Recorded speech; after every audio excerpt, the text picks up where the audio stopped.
People tell me, how do you find cars? They just kind of find me. I own 3 cars from dead guys. And dead guys, I think, pick me somehow to take care of their car, to be a steward of their car.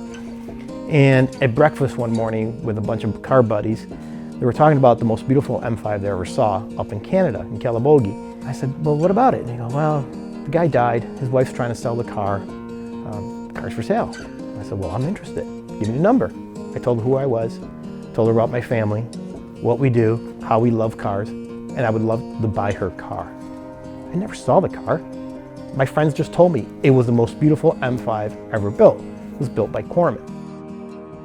When I picked up the car at the woman's house, she told me the story about her husband and how he had cancer and how he loved this car, and this car was his life. And she would say, he caresses the car more than he caresses me. And she was very emotional. When I went through the car, I found a jacket in the back seat. It was a blue windbreaker, it said BMW Motorsport. It was his jacket. I take the jacket out of the car and I said, I think this belongs to your husband.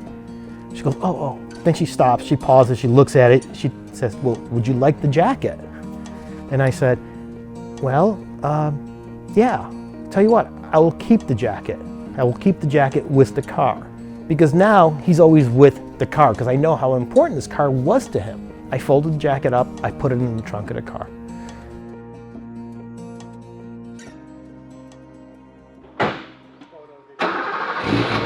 The M5 is it's such a special car in so many ways.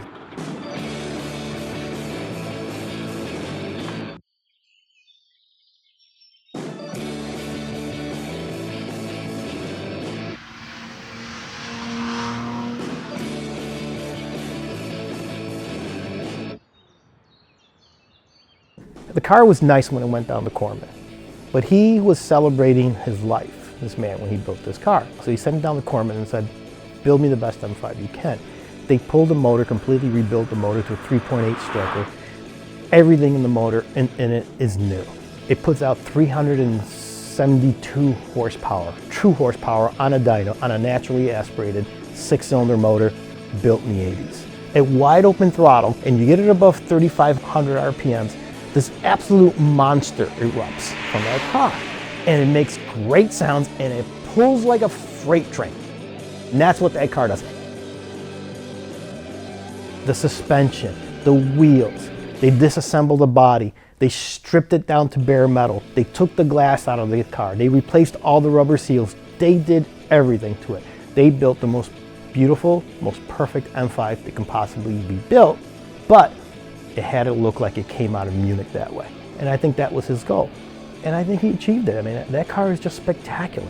Everywhere it goes, it's a showstopper.